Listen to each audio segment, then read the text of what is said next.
अस्सलामुअलैकुम। Tally school के इस एजुकेशन प्रोग्राम में खुश आमदीद। ये प्रोग्राम टीवी पर हुकूमत पाकिस्तान और सबक फाउंडेशन की शिराकत से पेश किया जा रहा है। इसके लेसन्स पाकिस्तान के तमाम तालीमी बोर्ड्स बशमूल कैम्ब्रिज के सिलेबस के मुताबिक तैयार किए गए हैं, जिसमें एजुकेशनल कंटेंट सबक फाउंडेशन प्रोवाइड कर रही है। सबक फाउंडेशन की वेबसाइट सबक.pk पर केजी से 12वीं जमात तक वीडियोस और प्रैक्टिस टेस्ट बिल्कुल मुफ्त दस्तयाब हैं। हमारे आज के बायोलॉजी का लेसन है फोटोसिंथेसिस, जो कि फेडरल और केपीके की फर्स्ट ईयर की बुक के चैप्टर 4 का टॉपिक है, जबकि पंजाब, सिंध और बलूचिस्तान की फर्स्ट ईयर की बुक के चैप्टर 11 का टॉपिक है। और आज के लेसन में हम मैकेनिज्म ऑफ फोटोसिंथेसिस के बारे में जानेंगे, यानी फोटोसिंथेसिस का प्रोसेस किन किन स्टेप्स की मदद से कंप्लीट होता है, ये हम जानेंगे। आज के लेसन और इससे मुंसलिक तमाम वीडियो लेक्चर्स को घर बैठ के देखने के लिए आप सबक.pk की वेबसाइट पे जा सकते हैं और वहां फ्री वीडियो लेक्चर्स के साथ साथ प्रैक्टिस टेस्ट भी मौजूद हैं, जिन्हें देखकर आप अपने कॉन्सेप्ट्स को पुख्ता कर सकते हैं और इम्तिहानात में ट्यूशन लिए बगैर शानदार नंबर हासिल कर सकते हैं। ये सब कुछ सबक.pk की वेबसाइट पर बिल्कुल मुफ्त दस्तयाब है। स्टूडेंट्स, आज हम पढ़ेंगे मैकेनिज्म ऑफ फोटोसिंथेसिस के बारे में। सबसे पहले हम देख लेते हैं कि फोटोसिंथेसिस जो है ये क्या है। फोटोसिंथेसिस जो है ये एक प्रोसेस है जिसके जरिए जितने भी ग्रीन प्लांट्स हैं, जितने भी सब्ज पौधे हैं, वो अपनी खुराक तैयार करते हैं। उस प्रोसेस को हम कहते हैं फोटोसिंथेसिस का प्रोसेस। अब ये खुराक जो है ये किस तरीके से प्रिपेयर करते हैं, इसके लिए हमारे सामने जो है ये एक इक्वेशन मौजूद है। इस इक्वेशन के जरिए हम देख लेते हैं कि कैसे वो अपनी खुराक तैयार करते हैं। अब पौधे क्या करते हैं, जहां पे मौजूद होते हैं उसकी हवा में जो है वो कार्बन डाइऑक्साइड गैस मौजूद होती है, जिसको CO2 से जाहिर किया गया है। अब ये जो कार्बन डाइऑक्साइड है ये उन पौधे जो है इसको ले लेते हैं, और वाटर जो है, क्योंकि पौधे जो हैं वो सॉइल में मौजूद होते हैं और सॉइल के अंदर वाटर मौजूद होता है, तो ये कार्बन डाइऑक्साइड और वाटर जो है जब इनके ऊपर, पौधों के ऊपर सूरज की रोशनी पड़ती है, तो ये उस सूरज की रोशनी की मदद से ये दोनों जो हैं ये फूड प्रिपेयर करते हैं और क्या बना देते हैं, ग्लूकोज बना देते हैं। यानी कि ग्लूकोज जो है ये एक क्या मॉलिक्यूल है, कार्बन, हाइड्रोजन और ऑक्सीजन से मिला हुआ एक मॉलिक्यूल होता है जो कि फूड के तौर पे काम करता है। इसके अलावा इसके अंदर दो और चीजें जो बनती हैं वो क्या है, वो है oxygen gas. Oxygen gas release होती है जो कि इंसान जो है सांस लेने के लिए इस्तेमाल करते हैं, और वाटर मॉलिक्यूल जो है वो रिलीज होते हैं। अब ये जो सारी इक्वेशन है, ये जो सारा रिएक्शन हो रहा है पौधों के अंदर खुराक तैयार करते हुए, ये जो रिएक्शन है इसे हम कहते हैं कि ये रिडॉक्स रिएक्शन है। रिडॉक्स रिएक्शन जो है ये उन रिएक्शंस को कहते हैं जिनके अंदर दो प्रोसेस होते हैं। एक होता है ऑक्सीडेशन का प्रोसेस और दूसरा होता है रिडक्शन का प्रोसेस। अब अगर हम इस इक्वेशन में देखें कि यहाँ पे जो है सबसे पहले हम देख लेते हैं कि रिडक्शन का प्रोसेस कहाँ पे हो रहा है। तो रिडक्शन कहते हैं उस प्रोसेस को जिसके जरिए जो है हाइड्रोजन ऐड हो रही होती है। हाइड्रोजन ऐड किस तरह होगी, यहाँ पे हम अपने सामने जो है वो देख लेते हैं।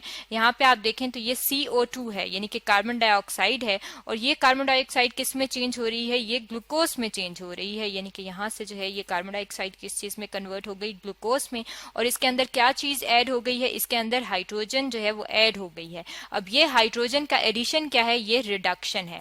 इसी के अलावा अगर आप इसमें देखें तो इसके अंदर ऑक्सीडेशन भी हो रही है। ऑक्सीडेशन क्या होती है, रिमूवल ऑफ हाइड्रोजन जो है उसको भी ऑक्सीडेशन कहते हैं, और एडिशन ऑफ ऑक्सीजन जो है उसको भी ऑक्सीडेशन कहते हैं। यानी कि अगर कहीं से हाइड्रोजन रिमूव हो रही है तो वो भी ऑक्सीडेशन है। और यहाँ पे अगर आप देखें तो इसमें क्या है, यहाँ पे वाटर मॉलिक्यूल मौजूद है, और ये वाटर मॉलिक्यूल क्या हो रहा है, ये इसमें से हाइड्रोजन जो है ये यहाँ पे आप देख सकते हैं ये रिलीज हो गई है, यानी कि निकल गई है इसमें से हाइड्रोजन, और ये क्या हो गया है, वाटर क्या हो गया है, वाटर ऑक्सीडाइज हो गया है। अब ये जो पूरा प्रोसेस है फोटोसिंथेसिस का, जिसमें रिडॉक्स रिएक्शन होता है, ये जो फोटोसिंथेसिस का प्रोसेस है ये दो हिस्सों में होता है, यानी कि दो सेट्स में होता है। और ये जो दो सेट्स हैं उन्हें हम क्या कहते हैं, एक को हम कहते हैं कि ये है लाइट डिपेंडेंट सेट, और दूसरे को हम कहते हैं कि ये है light independent set. Light dependent इसलिए कहते हैं कि जो लाइट डिपेंडेंट वाला होता है वो सूरज की रोशनी में भी होता है और सूरज की रोशनी में ही टेक प्लेस होता है, यानी कि प्रोसेस स्टार्ट होता है। और जो लाइट इंडिपेंडेंट होता है वो क्या होता है, वो सूरज की रोशनी पे डिपेंड नहीं करता, और जब सूरज की रोशनी हो या ना हो तब भी ये लाइट इंडिपेंडेंट रिएक्शन जो होता है वो हो सकता है। अब अगर हम इसमें देखें कि ये होता कहाँ पे है प्लांट में, ये जो फोटोसिंथेसिस का लाइट डिपेंडेंट और लाइट इंडिपेंडेंट रिएक्शन है, यहाँ पे आप अपने सामने देख रहे हैं ये एक प्लांट सेल है। जितने भी प्लांट्स हैं वो एक प्लांट सेल से मिलकर बने होते हैं, और यहाँ पे हमारे सामने जो है ये प्लांट सेल का स्ट्रक्चर दिखाया गया है। इसमें अगर आप इसके स्ट्रक्चर, इसके पार्ट्स देखें तो ये बाहर वाली जो मेम्ब्रेन है जो ग्रीन कलर की है, इसे कहा जाता है कि ये प्लांट की सेल वॉल है। इसके अंदर ये जो है ये सेल मेम्ब्रेन है। सेंटर में यहाँ पे आप देखें ये क्या चीज मौजूद है, यहाँ पे वैक्यूल मौजूद है।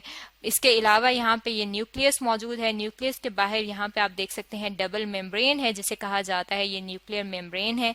इसके अलावा अगर आप इसके ये वाले साइटोप्लाज्म में देखें, ये जो फ्लूइड सा ब्लू कलर का है ये इसका साइटोप्लाज्म है। इसके अंदर आप देखें तो इसके अंदर ऑर्गेनेलीज मौजूद हैं, ये गोल्जी बॉडीज हैं इसके अंदर। और इसके अंदर एक और जो ऑर्गेनेली है वो है क्लोरोप्लास्ट। अब इसमें से जो क्लोरोप्लास्ट है ये वो ऑर्गेनेली है जिसके अंदर फोटोसिंथेसिस का प्रोसेस होता है। अब अगर हम क्लोरोप्लास्ट के स्ट्रक्चर देख लें कि इसमें कहाँ पे वो फोटोसिंथेसिस के दो सेट्स कहाँ पे होते हैं, तो क्लोरोप्लास्ट जो है उसका इस किस्म का स्ट्रक्चर होता है। और इस किस्म के स्ट्रक्चर में आप देखें कि ये दो मेम्ब्रेन है, एक को हम कहते हैं ये इसकी इनर मेम्ब्रेन है, जो अंदर की तरफ है वो इनर मेम्ब्रेन है, और जो बाहर की तरफ है वो इसकी आउटर मेम्ब्रेन है। और इसमें जो फ्लूइड है उसे हम कहते हैं कि ये स्ट्रोमा है। और यहाँ पे आप देख सकते हैं कि ये क्या है, ये एक जिस तरह से कॉइन्स होते हैं, सिक्के होते हैं, तो कॉइन्स को अगर हम एक जगह पे स्टैक करते रहें, एक दूसरे के ऊपर रखें, तो ये एक स्ट्रक्चर बन जाता है जिसे कहा जाता है ग्रेनम। एक जो होता है उसे हम कहते हैं ग्रेनम। ग्रेनम जो है वो सिंगुलर है, और अगर हम तीनों के लिए लफ्ज बोलें तो हम कहेंगे कि ये ग्रेना है, यानी कि प्लूरल जो है वो ग्रेना है। अब इसमें से जो लाइट डिपेंडेंट रिएक्शन है, जिसमें जो लाइट है, सनलाइट है, वो जरूरी होती है, वो कहाँ पे होता है, वो होता है इसके ग्रेनम के अंदर। यानी कि ये जो इसका ग्रेनम है, ये वाला जो पार्ट है, इसके अंदर होता है लाइट डिपेंडेंट रिएक्शन। और जो इसका स्ट्रोमा है, ये वाला जो पार्ट है, इसके अंदर होता है इसका लाइट इंडिपेंडेंट सेट का रिएक्शन, यानी कि लाइट इंडिपेंडेंट जो प्रोसेस है वो इसके इस वाले हिस्से के अंदर होता है। यहाँ पे जो है हम अपने सामने जो है वो लिख लेते हैं कि ये जो स्ट्रोमा है उसके अंदर लाइट इंडिपेंडेंट प्रोसेस होता है। अब ये जो प्रोसेस होता है, अगर हम इसकी तरफ देखें कि ये जो फोटोसिंथेसिस हो रही है और इसमें ये जो दो सेट्स बन रहे हैं, ये कर रहे क्या हैं, तो इसके लिए हम अपने सामने एक और मैकेनिज्म की डायग्राम ले आते हैं। ये आपने स्टैक वाले स्ट्रक्चर देखी थी, वो क्या है, ये उसका थाइलाकॉइड लेमन है, यानी कि ये एक उसका पार्ट होता है जिसे कहा जाता है थाइलाकॉइड। इसके अंदर क्या होगा, क्योंकि ग्रेनम के अंदर कौन सा वाला रिएक्शन हो रहा है, ये हो रहा है लाइट डिपेंडेंट। तो लाइट डिपेंडेंट में जो है ये क्या चीज है, फोटोसिंथेसिस में पानी इस्तेमाल होता है, तो वाटर जो है इसमें से इलेक्ट्रॉन जो है वो निकल जाते हैं, और ये इलेक्ट्रॉन जो है ये एक ETS इलेक्ट्रॉन ट्रांसपोर्ट सिस्टम होता है, जिसके जरिए ये इलेक्ट्रॉन जो है ये ट्रांसपोर्ट होता है, आगे आगे ट्रेवल होता है, और ये आगे ट्रेवल करके एक सिस्टम को दे देता है जिसे कहा जाता है फोटो सिस्टम। अब ये जो फोटो सिस्टम है और ये जो लाइट रिएक्शन है, इसके आखिर में क्या चीजें बनती हैं, इसके आखिर में दो चीजें बनती हैं, एक बनती है ATP और एक बनता है NADPH। यानी कि जो लाइट रिएक्शन है उसमें आखिर में ये वाली दो चीजें बनती हैं, और ये दो क्या हैं, ये दो जो हैं ये एनर्जी मॉलिक्यूल्स हैं। यानी कि एनर्जी जो है जो हम सूरज से ले रहे हैं लाइट की एनर्जी, वो एनर्जी पौधों के अंदर ATP की फॉर्म में स्टोर हो जाती है और NADPH की फॉर्म में स्टोर हो जाती है। ये दो मॉलिक्यूल्स हैं जो कि बन जाते हैं। अब जब ATP बन जाता है तो ये ATP और ये जो NADPH हैं, NADPH2 हैं, ये बाद में जाते हैं लाइट इंडिपेंडेंट रिएक्शन में जिसे कहा जाता है केल्विन साइकिल। और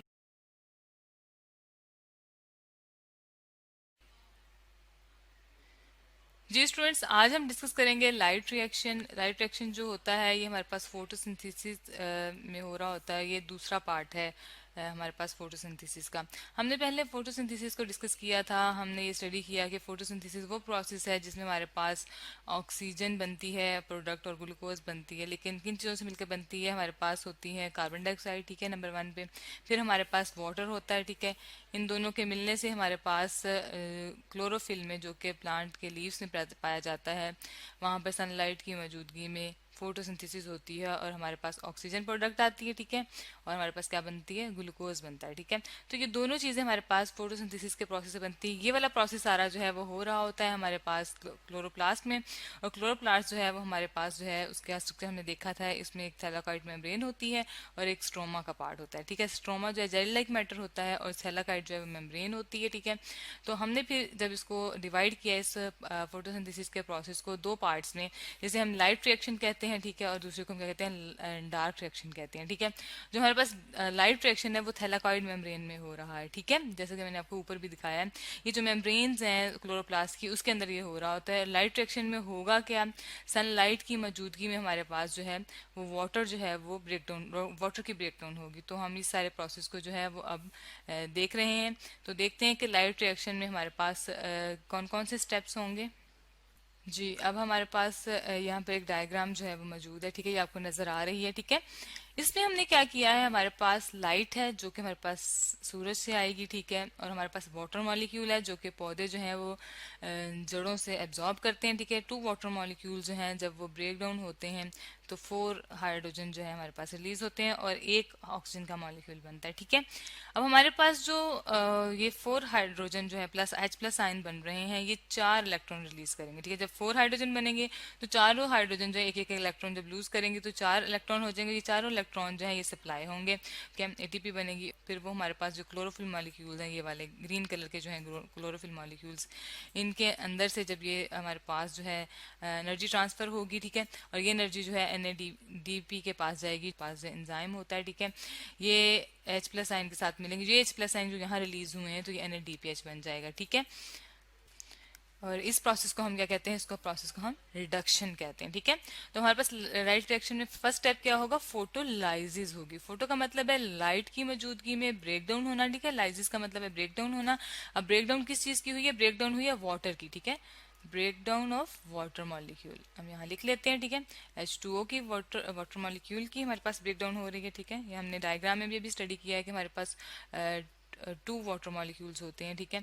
तो वो हमारे पास क्या बनाते हैं, 4 हाइड्रोजन और एक ऑक्सीजन का मॉलिक्यूल बनाते हैं, ठीक है। हमारे पास जो है क्लोरोफिल, वो क्या करता है, एब्जॉर्ब करता है। ये हमारे पास क्लोरोफिल के मॉलिक्यूल्स हैं, ये एब्जॉर्ब करते हैं लाइट को, ठीक है। इसके अंदर जो है फिर हमारे पास फोटोलाइसिस हो रही होती है, ठीक है, क्लोरोफिल मॉलिक्यूल में, ठीक है। मॉलिक्यूल के अंदर ये प्रोसेस हो रहा है, ठीक है। अब हमारे पास क्या होगा, जब ये लाइट एब्जॉर्ब करेंगे क्लोरोफिल मॉलिक्यूल्स, ठीक है, इसमें हमारे पास लाइट भी ऐड हो रही है, हम लिख लेते हैं लाइट, ठीक है, वो भी इसमें ऐड हो रही है। हाई एनर्जी लेवल हो जाएगा, ठीक है, एनर्जी लेवल रेज हो जाएगा, एनर्जी लेवल राइज, ठीक है। तो हमारे पास क्या होगा, फोटोलाइसिस होगी, ठीक है। अब हमारे पास इसके अलावा इलेक्ट्रॉन ट्रांसपोर्ट चेन चलती है और यहाँ पर हमारे पास क्या रिलीज हुई है, ऑक्सीजन रिलीज हुई है। तो ये पहला स्टेप है जिसमें हम जब कहते हैं कि फोटोसिंथेसिस जो है, जिसमें हमारे पास ऑक्सीजन रिलीज होती है और ग्लूकोज बनता है, तो उसके पहले स्टेप में हमारे पास क्या होती है, ऑक्सीजन रिलीज होती है, ठीक है। और जो हमारे पास ग्लूकोज बनेगा वो दूसरा स्टेप होगा, ठीक है। और ये हमारे पास थैलाकॉइड मेम्ब्रेन में हो रही है, इसको हम लाइट रिएक्शन कहते हैं, ठीक है। यहाँ पर हमारे पास ऑक्सीजन रिलीज हो चुकी है, ठीक है, जो कि हम सांस लेने के लिए तमाम जानदार इस्तेमाल करते हैं, पौधे खुद भी इसे इस्तेमाल करते हैं। और अब हमारे पास दूसरी चीज क्या आई है, इलेक्ट्रॉन रिलीज हुए, ठीक है। इलेक्ट्रॉन जब हमारे पास 4 हाइड्रोजन होते हैं, जब 4 हाइड्रोजन जो है एक एक इलेक्ट्रॉन लूज करेंगे तो हमारे पास 4 इलेक्ट्रॉन्स आ जाएंगे, ठीक है। अब ये जो 4 इलेक्ट्रॉन्स हैं ये हमारे पास चेन में ट्रांसफर होंगे, ठीक है।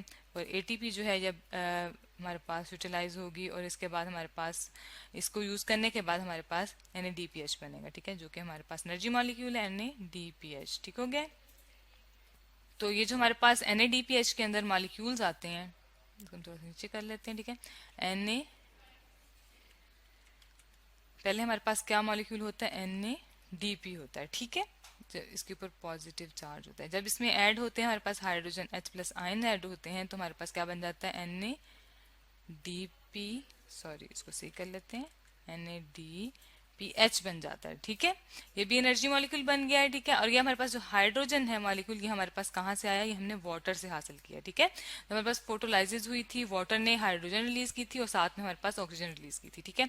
और जो हमारे पास डायग्राम बनती है उसको हम लाइट रिएक्शन जो हमारे पास डायग्राम बनाता है उसको हम Z शेप डायग्राम कहते हैं, ठीक है।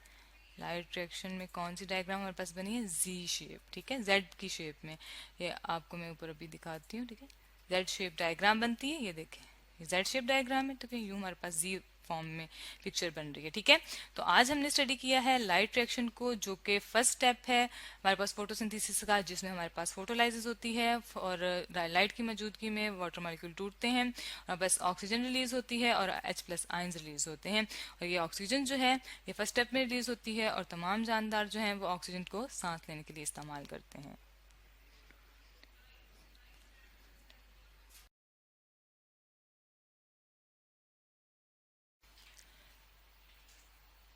जी स्टूडेंट्स, आज का हमारा टॉपिक है डार्क रिएक्शन, केल्विन साइकिल भी इसे कहते हैं। हम फोटोसिंथेसिस को पढ़ रहे हैं और फोटोसिंथेसिस में हमने देखा था कि हमारे पास वाटर और कार्बन डाइऑक्साइड मिल के ग्लूकोज और ऑक्सीजन बनाते हैं क्लोरोफिल की मौजूदगी में। क्लोरोफिल जो है वो पौधों में, पत्तों में पाया जाता है और क्लोरोफिल का स्ट्रक्चर जो है हम देख चुके हैं, ये हमने डायग्राम में देखा था।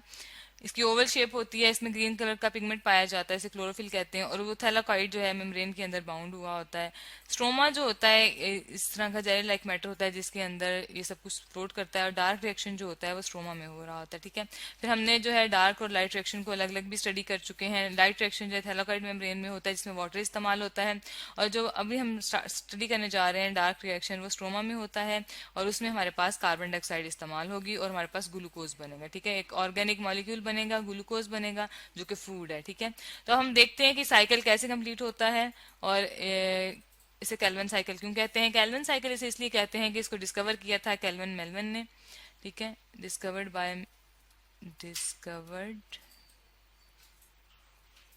बाय अ साइंटिस्ट था मेल्विन केल्विन। ठीक है, इसलिए आज से इसका नाम जो है केल्विन साइकिल डाल दिया गया। ठीक है, कैलिफोर्निया में वो रहता था, उसने इसको स्टडी किया। इसके बाद हम इसको एक साइकिल बना के ड्रॉ करके देखेंगे कि किस तरह हमारे पास जो है ये रिएक्शन कंप्लीट होता है। ठीक है, हमारे पास हमने जैसे कहा कि इसमें कार्बन डाइऑक्साइड यूज होगी। ठीक है, क्या क्या चीजें यूज होंगी, कार्बन डाइऑक्साइड यूज होगी और लाइट यूज नहीं होगी। ठीक है, use carbon dioxide, no light की जरूरत नहीं है हमें। ठीक है ना, नो लाइट इज, लाइट के बगैर भी ये रिएक्शन हो रहा होता है। ठीक है, इसके लिए लाइट नेसेसरी नहीं है क्योंकि लाइट में सिर्फ वाटर की ब्रेकडाउन होती है। अब हम यहाँ पे सेंटर में लिख लेते हैं कि हम साइकिल ड्रॉ करने लगे हैं। ठीक है, यहाँ हम साइकिल ड्रॉ कर लेते हैं, केल्विन साइकिल। ठीक है, केल्विन साइकिल है। ठीक है, हमारे पास सबसे पहले इसमें जो प्रिकर्सर पहले से मौजूद एक 5 कार्बन कंपाउंड होता है। ठीक है, 5 कार्बन कंपाउंड। ठीक है, ये जो 5 कार्बन है इसका मतलब ये है कि कंपाउंड जो होगा उसके अंदर 5 मॉलिक्यूल या कंपाउंड जो है उसके अंदर 5 कार्बन मौजूद होंगे। ठीक है, कार्बन कंपाउंड के मॉलिक्यूल के अंदर जितने कार्बन मौजूद हैं उसको शो कर रहा है और जितने नंबर जब हम साइड पे इसमें लिख लेंगे, जैसे कि 5 कार्बन कंपाउंड्स के अगर हमारे पास 3 मॉलिक्यूल हों, ठीक है, 5 कार्बन कंपाउंड हों और उसमें हम क्या ऐड कर दें, यहाँ हम ड्रॉ कर लेते हैं, हमारे पास ऐड हो जाए 3 कार्बन डाइऑक्साइड्स।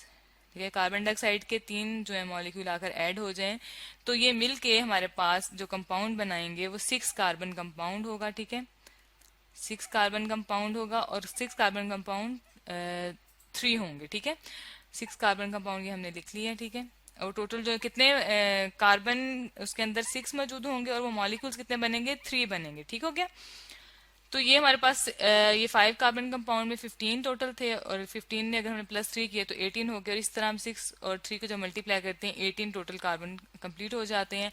लेकिन अब हमारे पास 6 कार्बन कंपाउंड के 3 मॉलिक्यूल्स मौजूद हैं।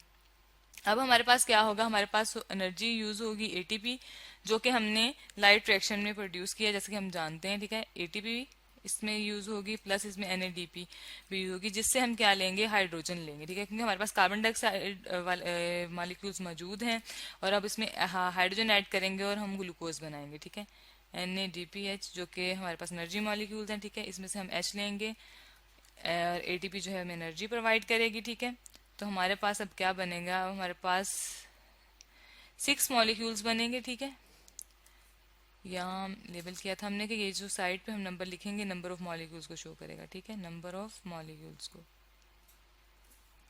अब हमारे पास क्या हुआ है कि 6 मॉलिक्यूल्स बनेंगे 3 कार्बन कंपाउंड्स के। ठीक है, 3 कार्बन कंपाउंड्स के। इसमें अब हमारे पास क्या होगा, साइकिल आगे चलता रहेगा लेकिन इसमें से 3 कार्बन कंपाउंड का एक मॉलिक्यूल अलग हो जाएगा। ठीक है, ये 3 कार्बन वाला एक मॉलिक्यूल जो है वो अलग हो जाएगा और ये एक और 3 कार्बन कंपाउंड के साथ मिलके ग्लूकोज बनाएगा। ठीक है, यहाँ हम लिख लेते हैं ग्लूकोज, क्योंकि ग्लूकोज के अंदर हमारे पास जो है कार्बन 6 होते हैं। फिर ये ये 3 कार्बन कंपाउंड जो है ये हमारे पास ग्लूकोज बनाएगा, और ये हमारे पास जब एक इसमें से 6 में से एक निकल जाएगा तो हमारे पास 5 कार्बन कंपाउंड रह जाएंगे। और वो जो 5 कार्बन कंपाउंड होंगे अभी वो 3 कार्बन उसके अंदर मौजूद होंगे, ठीक है। और फिर बाद में ये कन्वर्ट हो जाएंगे 5 कार्बन वाले कंपाउंड के अंदर, जिसके अंदर 5 कार्बन मौजूद होंगे लेकिन मॉलिक्यूल्स 3 बन जाएंगे, ठीक है। तो यूं ये साइकिल जो है कंप्लीट होगा हमारे पास, और ये वाले तीन कार्बन कंपाउंड के 2 मॉलिक्यूल्स जो है ना, 2 मॉलिक्यूल्स जब मिलेंगे तो हमारे पास ग्लूकोज बनेगी। इस तरह ये केल्विन डार्क साइकिल जो है ये कंप्लीट होता है। ये होता कहाँ पर है? ये हमारे पास स्ट्रोमा में हो रहा होता है।